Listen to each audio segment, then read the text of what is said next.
madaxweynaha jamhuuriyadda islaamiga ah ee Iiraan Mas'uud Pezeshkian waxa uu jawaab kulul oo dhamaca uu siiyay ra'iisul wasaaraha Israa'iil Benjamin Netanyahu oo isku dayay in uu ku kajamo xaalad dhib leh oo ka taagan gudaha waddanka Iiraan waliba marka la fiiriyo dhinaca nolosha aadanaha iyo waliba dadka halkaasi ku nool qaybo ka mid ah Dahraan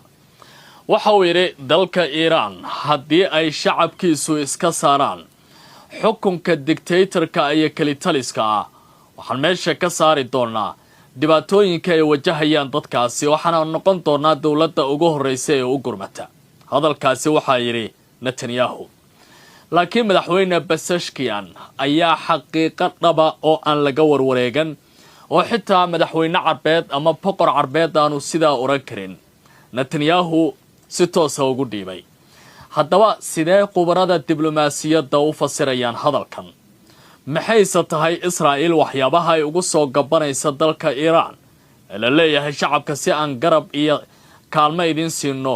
waa ina xukunka qamani u wan yahay aad meesha ka saartaan warbaan idinkaga hayaa oo caawa barnaamijka Barrow Show qaybtan aan ku faaqidi doona saaxiibayaal inta waxa raaci doona ninkii ahaa Cali Laarajani oo ah gudoomiyaha guddiga amniga qaranka sare ee dalka Iiraan waxa uu gaaray gudaha jamhuuriyadda Lubnaan halkaasi oo waayadii ugu dambeysay ay ka soconayeen xaalad la doonayo ururka xisbiga in looga qaado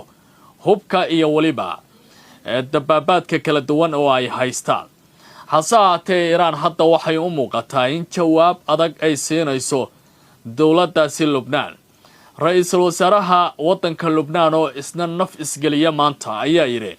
annagaba kama hadalno siyaasadda gudaha ee dalka Iiraan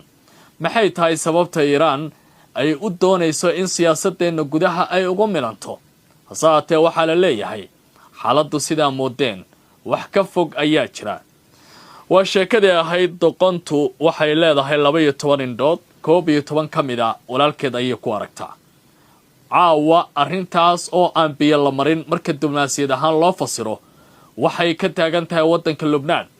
waxa koonfurta waddankooda ka dhacaya ma arkayaan laakiin dhaqdhaqaaqyada Iiraan waa arkayaan